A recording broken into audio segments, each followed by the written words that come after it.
Hi and welcome all of you to our study channel mechanical coach, जहां पे आपको study videos के साथ साथ इंजीनियरिंग जॉब अपडेट्स के बारे में भी बताया जाता है। Today we are going to start Pascal's law which is very important law in fluid mechanics. Fluid mechanics में सबसे ज़्यादा इंपॉर्टेंट जो लॉ है वो पास्कल्स लॉ, क्योंकि इस लॉ के ऊपर ही जितने भी हाइड्रोलिक इन्वेशन है, जितनी भी हाइड्रोलिक मशीन्स है, वो सब पास्कल्स लॉ पे वर्क करती है। तो पास्कल्स लॉ का जो बेनिफिट है वो है, अगर हमारे पास कोई स्मॉल फोर्स है तो उसको हम मल्टीपल में बढ़ा सकते हैं। जैसे मेरे पास अभी मैं एक हैंड से ज़्यादा 50 केजी का वेट उठा सकता हूँ, उससे ज़्यादा का वेट मैं मेरे एक हाथ से नहीं उठा सकता। बट अगर मेरे पास कोई पास्कल्स लॉ पे वर्क करने वाला कोई इंस्ट्रूमेंट है, जैसे हाइड्रोलिक जैक है, तो मैं मेरे एक हाथ से 5 टन 10 टन 15 टन का भी वेट उठा सकता हूँ।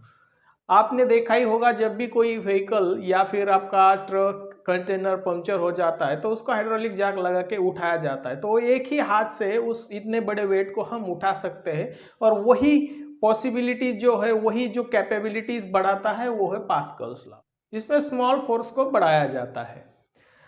तो इसी पास्कल्स लॉ पे हाइड्रोलिक जितने भी हाइड्रोलिक मशीनरीज है, जैसे हाइड्रोलिक जैक्स है, हाइड्रोलिक क्रेन्स है, हाइड्रोलिक लिफ्ट है, जेसीपी है, हाइड्रोलिक ब्रेकिंग सिस्टम है, ये सब पास्कल्स लॉ पे वर्क करती है। तो उसी के बारे में आज हम यहाँ पे डिस्कस करने वाले हैं।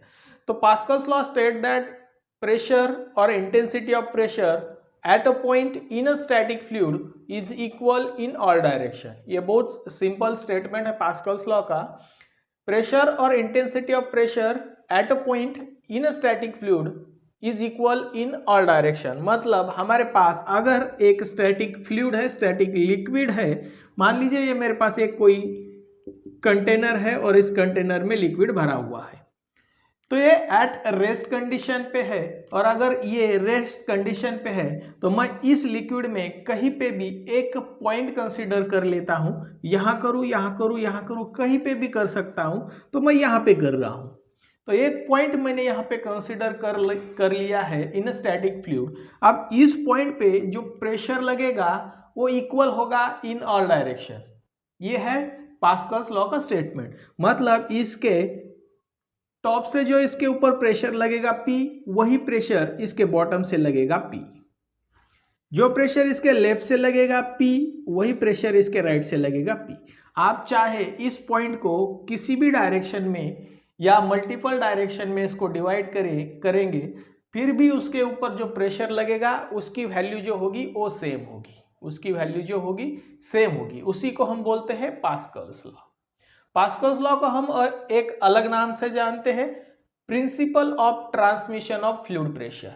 Pascal's law is also called principle of transmission of fluid pressure. अब यही लॉ मैं थोड़े अलग तरीके से आपको बताता हूं।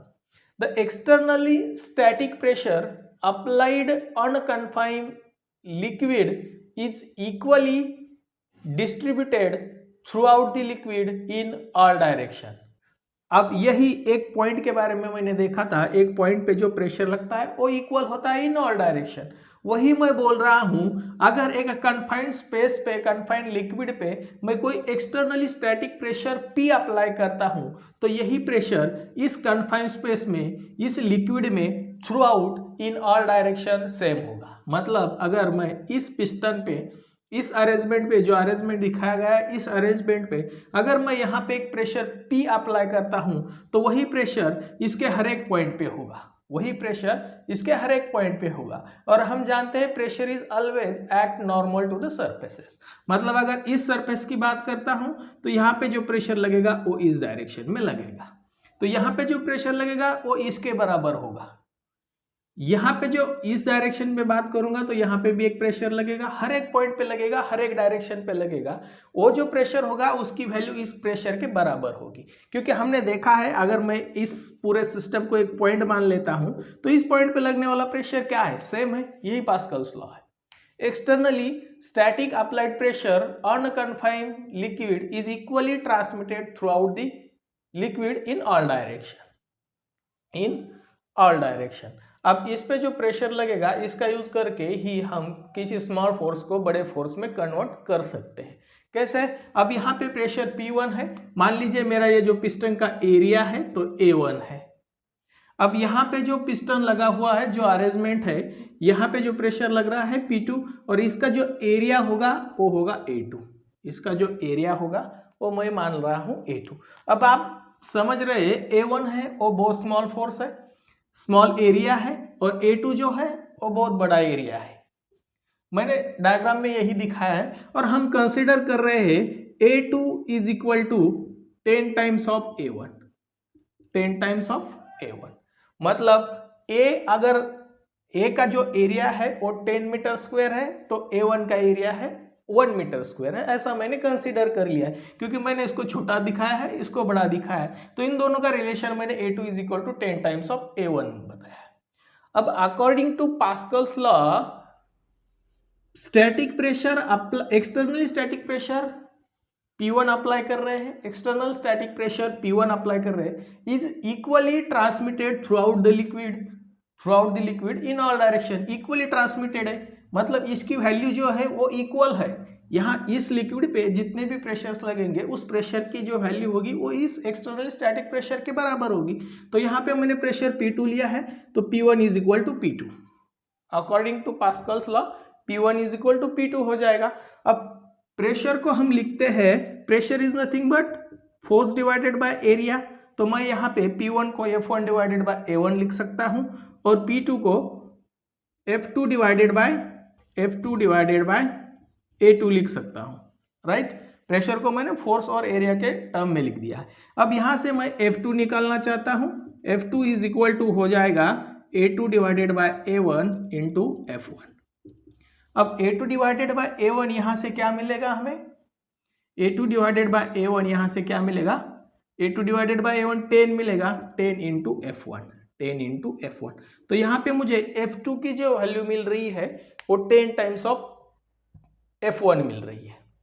मतलब अगर इस प्रेशर की जगह यहाँ पे मैं अगर कोई फोर्स F1 लगा रहा हूँ, मान लीजिए 10 kg का मैं वेट यहाँ पे रख देता हूँ, तो यहाँ पे रखे हुए 100 kg वेट को वो आराम से उठा पाएगा। यहाँ पे रखे हुए 100 kg वेट को वो आराम से रख पाएगा, क्योंकि यहाँ पे F2 अगर मैं निकालता हूँ तो 10 टाइम्स ऑफ F1 है। F1 की वैल्यू अगर मैं यहाँ पे 10 ले लेता हूँ तो 100 हो जाएगा, मतलब F2 हमें 100 मिल रहा है, तो 10 टाइम्स ज़्यादा मिल रहा है। तो यही प्रिंसिपल यूज किया जाता है हाइड्रोलिक मशीनरीज में। स्मॉल फोर्स को लगा के फोर्स को मल्टीपल में बढ़ाया जाता है और वही बढ़े हुए फोर्स को यूज करके हम बड़े बड़े काम इजी तरीके से कर पाते हैं। अब इसमें ध्यान देने वाली एक बात है कि मैंने बोला है कन्फाइंड लिक्विड, मतलब एक क्लोज हुआ लिक्विड। तो हाइड्रोलिक सिस्टम का ड्रॉबैक क्या होगा, अगर इसमें कोई भी लीकेज है तो हाइड्रोलिक सिस्टम वर्क नहीं करेगा, पास्कल्स लॉ वर्क नहीं करेगा। तो हम पास्कल्स लॉ को जो स्टेटमेंट था, प्रेशर और intensity of pressure at a point in static fluid is equal in all direction, इसका प्रूफ देख लेते हैं, इसको प्रूफ कर देते हैं। तो उसको प्रूफ करने के लिए मैंने एक जो हमारे रेस्ट फ्लूइड था, रेस्ट लिक्विड था, उसमें एक पॉइंट कंसीडर कर लिया है और उस पॉइंट को मैंने वेज शेप का माना है।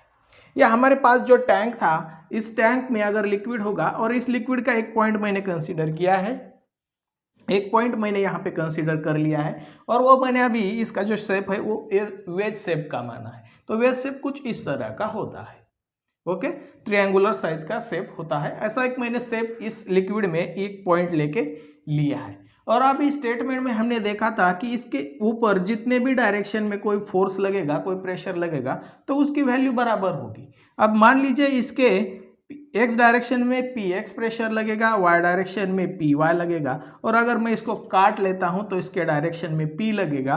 तो जब p is equal to px is equal to py हो जाएगा, तो हम कह सकते हैं कि इस पॉइंट पे ऊपर लगने वाले जो प्रेशर है वो इक्वल है इन ऑल डायरेक्शन, और वहां पे हमारा पास्कल्स लॉ प्रूफ हो जाएगा। तो उसी को देख लेते हैं। तो ये कुछ इस तरह का शेप है। अब इसके थ्री फेसेस है वो आप यहाँ पे देख रहे हैं। तो 3 फेसेस, एक तो फेसेस ये है, फर्स्ट फेसेस हम इसका ये मान रहे हैं, ओके, ये जो है ये फर्स्ट फेसेस है। तब ये y डायरेक्शन में है और इसकी लेंथ मैंने मानी है dy। एक स्मॉल एलिमेंट हम कंसीडर कर रहे हैं तो कंसीडरेशन में हमारा फर्स्ट आएगा। इसकी जो x डायरेक्शन में लेंथ होगी मैंने dx मान रखी है, y डायरेक्शन पे जो लेंथ होगी dy मानी है, और ये जो लेंथ होगी उसको मैंने ds माना है। वो जो लेंथ होगी उसको ds माना। तो 3 फेसेस है हमारे पास यहाँ पे टोटली। तो यहाँ पे इस एरिया पे जो फोर्स लगेगा वो फोर्स क्या होगा, इस एरिया पे जो फोर्स लगेगा वो मैं मान रहा हूं Fx लगेगा। ओके, क्योंकि x डायरेक्शन में है तो मैं मान लेता हूं कि Fx लग रहा है। अब मैं इसे A B C मान लेता हूं। तो हमारे पास जो AB फेस है तो उस पे कौन सा फोर्स लग रहा है, Fx फोर्स लग रहा है। अब ये एरिया की बात करता हूं नीचे वाले, तो इस पे भी एक फोर्स लगेगा y डायरेक्शन पे। अगर इसके बात करता हूं इस पे, तो इस फेसिस पे हमारा फोर्स लग रहा है Fx। अब इस फेसिस की बात करते हैं, ये जो फेसिस है नीचे का, इस पे एक प्रेशर लगेगा। अब ये y डायरेक्शन में लगेगा तो मैं इसको मान लेता हूं Fy लग रहा है। y डायरेक्शन में लग रहा है तो मैं मान लेता हूं Fy लग रहा है। तो यहाँ पे जो फोर्स लग रहा है इस प्रेशर पे, तो वो लग रहा है Fy। और इस पे ये जो नॉर्मल, ये जो प्लेन है, ये जो एरिया है, इस पे एक फोर्स लगेगा इस पे एक प्रेशर लगेगा परपेंडिकुलर टू द सरफेस। तो इसका इस पे ऊपर जो फोर्स लग रहा है उसको मैं मान लेता हूं F। तो फर्स्ट हम इस लगने वाले फोर्स की वैल्यू निकाल लेंगे और फिर उसके बेसिस पे देखेंगे कि प्रेशर हमारा सेम आ रहा है कि नहीं आ रहा। तो इसकी जो विड्थ होगी वो विड्थ हम कंसीडर करेंगे यूनिटी। तो फर्स्ट हमारा कंसिडरेशन में इंपॉर्टेंट पॉइंट होगा width of element is unity. मतलब यहाँ पे मैं विड्थ को यूनिटी मान रहा हूँ। तो हम जानते हैं pressure is nothing but force divided by area. तो फोर्स क्या हो जाएगा, pressure into area. Pressure into area. तो यहां से मैं अगर Fx निकालना चाहता हूं तो Fx इज इक्वल टू मेरे पास हो जाएगा force Fx is equal to pressure into area. अब x डायरेक्शन में लग रहा है तो मैं इसको Px ले रहा हूं और एरिया क्या हो जाएगा, इसकी लेंथ है dy और विड्थ है यूनिटी। तो एरिया हमारा हो जाएगा dy into 1, length into width. अब दूसरा जो इस पे फोर्स लग रहा है Fy इन y डायरेक्शन, तो force is equal to pressure. अब y डायरेक्शन में है तो मैं y ले रहा हूं और इसका एरिया क्या होगा, जिसकी लेंथ है dx और विड्थ है यूनिटी। तो यहाँ पे फोर्स की जो वैल्यू होगी वो होगी px इंटू dy और यहाँ पे जो फोर्स की वैल्यू होगी वो होगी py इंटू dx। सिमिलरली इस फेसेस पे जो फोर्स लग रहा है वो है F इज इक्वल टू हो जाएगा हमारे पास P प्रेशर इंटू एरिया। अब इसकी लेंथ जो है वो है ds इंटू विड्थ, यूनिटी मैंने ले रखी है तो इसका वैल्यू हो जाएगी P इंटू ds। और कौन से फोर्सेस लग सकते हैं अगर मैं एक एलिमेंट कंसीडर कर रहा हूं, तो उस एलिमेंट का कुछ वेट होगा, वो वेट लगेगा। 3 फेसेस पे 3 फोर्सेस लगेंगे, साथ ही साथ में उसका वेट लगेगा।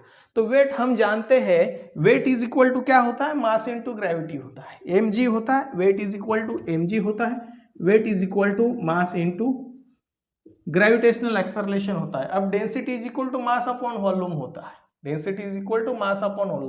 तो मास इज इक्वल टू क्या हो जाएगा, डेंसिटी इंटू वॉल्यूम हो जाएगा। तो यहाँ पे मुझे वेट इज इक्वल टू मिलेगा ρg इंटू वॉल्यूम। अब वॉल्यूम किसका, एलिमेंट का, जो एलिमेंट हमने कंसीडर किया है उसका वैल्यू। अब एलिमेंट का जो शेप है वो ट्रायंगुलर शेप का है, वे शेप का है।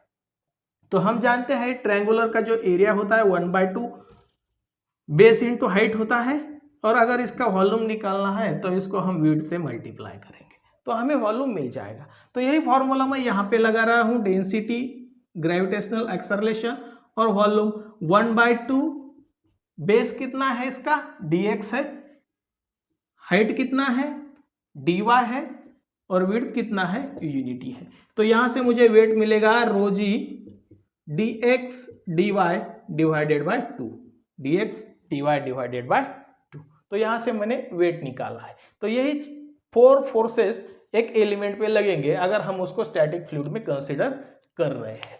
तो अब इसको एनालिसिस करते हैं, मैं फर्स्ट इसको इक्विलिब्रियम में लेके आता हूं, तो इक्विलिब्रियम की कंडीशन लगाता हूं summation of F X is equal to 0, क्योंकि एफ एक्स फोर्स यहाँ पे लग रहा है, तो F X is equal to 0 जब मैं करता हूं तो देख पा रहा हूं कि इस डायरेक्शन में कितने फोर्सेस लग रहे हैं, इस डायरेक्शन में कितने फोर्सेस लग रहे हैं। तो यहाँ पे मैं देख पा रहा हूं एफ एक्स फोर्स लग रहा है एक्स डायरेक्शन में, ये तो वाई डायरेक्शन में एफ एक्स कंपोनेंट 0 हो जाएगा, वेट वर्टिकली डाउनवर्ड है 0 हो जाएगा। और ये जो एफ फोर्स लग रहा है ये इंक्लाइंड है, मतलब ये कुछ ना कुछ फोर्स यहाँ पे लगाएगा इन एक्स डायरेक्शन।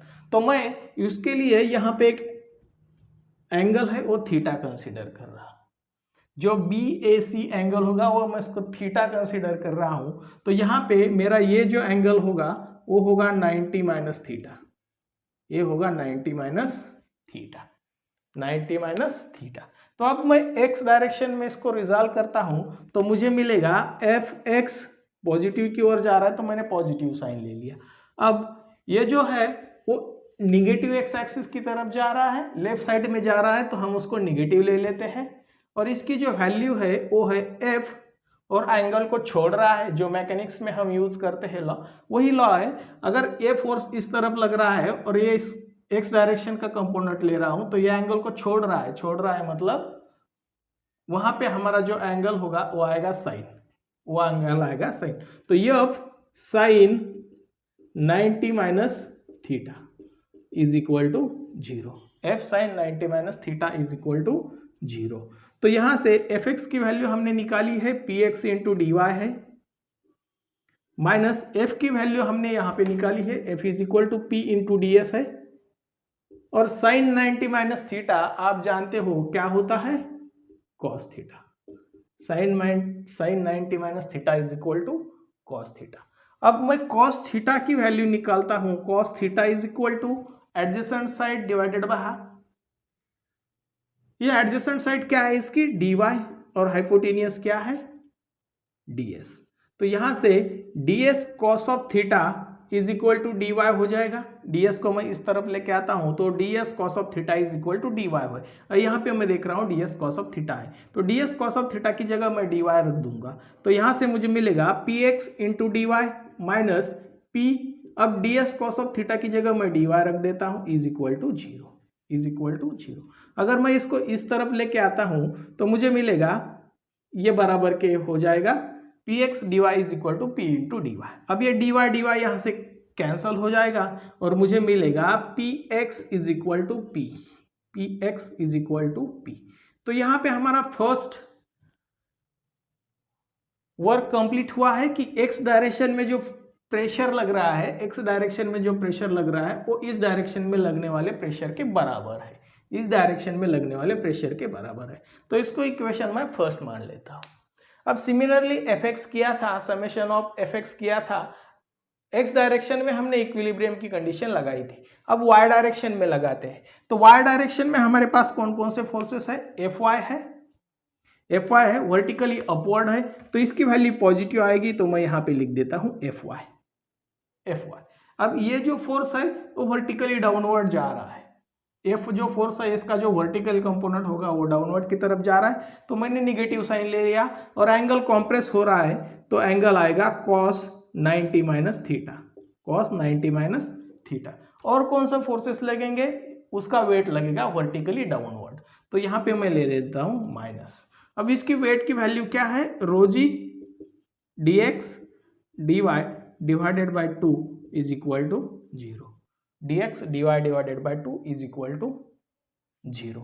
अब यहाँ पे एफ वाई की वैल्यू हमने निकाली है, F Y is equal to P Y into D X है, P Y into D X है, एफ इज इक्वल टू क्या है, पी इंटू डी एस है, और cos 90 minus theta is equal to sine theta हो जाता है, और minus rho g D X D Y divided by 2 is equal to 0, dx dy divided by 2 is equal to 0। अब हमने फर्स्ट ही कहा था कि ये जो एलिमेंट कंसीडर किया है वो बहुत स्मॉल है, वो बहुत स्मॉल है, मतलब इसका dx और dy है वो बहुत स्मॉल है। मान लीजिए ये हमारे पास 0.1 है और dy भी हमारे पास 0.1 है, तो इसका जो मल्टीप्लिकेशन आता है वो और भी स्मॉल आ जाता है, वो और भी स्मॉल आ जाता है, तो ये आएगा 0.01। ओके, तो बहुत स्मॉल आएगा, इसको हम निगलेक्ट कर सकते हैं क्योंकि बहुत स्मॉल आ रहा है, तो इसके जो वॉल्यूम, इसके जो वेट होगा वो बहुत स्मॉल होगा, hence we can neglect the weight of element. तो इस एलिमेंट के वेट को हम निगलेक्ट करेंगे due to the small quantity, very small quantity, इसको हम 0 कंसीडर करेंगे, निगलेक्ट कर देंगे। तो निगलेक्ट करने के बाद मेरे पास जो इक्वेशन बचेगा वो होगा P Y into D X. अब इसको मैं उस तरफ लेके जाता हूं तो मुझे मिलेगा P D S sine of theta, P D S sine of theta. अब सिमिलरली जैसे हमने कॉस थीटा निकाला था, तो यहाँ पे मैं साइन थीटा निकाल लेता हूँ। Sine theta is equal to, इसमें मैं साइन थीटा निकालता हूँ तो मुझे मिलेगा D X divided by D S, D X divided by D S. तो यहाँ से मैं देख पा रहा हूँ D X is equal to D S sine of theta है, D X is equal to D S sine of theta है। तो यहाँ पे D S sine of theta है, उसकी जगह मैं डी एक्स रख देता हूँ। तो यहाँ से मुझे मिलेगा P Y into D X is equal to P into D X, क्योंकि D S sine of theta की जगह मैंने डी एक्स रखा है। तो यहाँ से डी एक्स लेफ्ट और राइट का कैंसिल हो जाएगा और मुझे इक्वेशन मिलेगा P Y is equal to P, P Y is equal to P. मतलब जो प्रेशर y डायरेक्शन में लग रहा है वही प्रेशर इसके इंक्लाइन फेस पे लग रहा है। ये जो इस डायरेक्शन में जो प्रेशर लग रहा है वो इसी डायरेक्शन पे लग रहा है, इंक्लाइन फेस पे लग रहा है। तो हम अगर इक्वेशन फर्स्ट और सेकेंड को कंपेयर करें तो P is equal to P X है, P is equal to P Y है। तो हम from equation first and second लिख सकते हैं P is equal to P X, P is equal to P X और P is equal to P Y, मतलब P is equal to P Y. तो यहाँ से हमें पता चल रहा है P is equal to P X is equal to P Y. मतलब इसके इस डायरेक्शन में जो प्रेशर लग रहा है Px, वही प्रेशर इस डायरेक्शन में लग रहा है Py और वही प्रेशर इस डायरेक्शन में लग रहा है P। तो यही स्टेटमेंट था पास्कल्स लॉ का। अगर किसी स्टैटिक फ्लूइड में एक पॉइंट पे कोई प्रेशर लग रहा है तो उस प्रेशर की वैल्यू ऑल डायरेक्शन में सेम हो जाएगी। तो अगर ये मैंने एलिमेंट मान रहा था तो इस पे जो x में, y में और इंक्लाइन फेस पे भी कोई प्रेशर लग रहा है तो उसकी वैल्यू सेम आ रही है। हेंस पास्कल्स लॉ यहाँ पे प्रूफ हो जाता है, यहाँ पे पास्कल्स लॉ प्रूफ हो जाता है। अगर 3 डायमेंशनल की बात करेंगे तो सिंपली यहाँ पे z आ जाएगा, तो px py is equal to pz, मतलब ऑल डायरेक्शन में उसकी जो वैल्यू है वो सेम आ जाती है।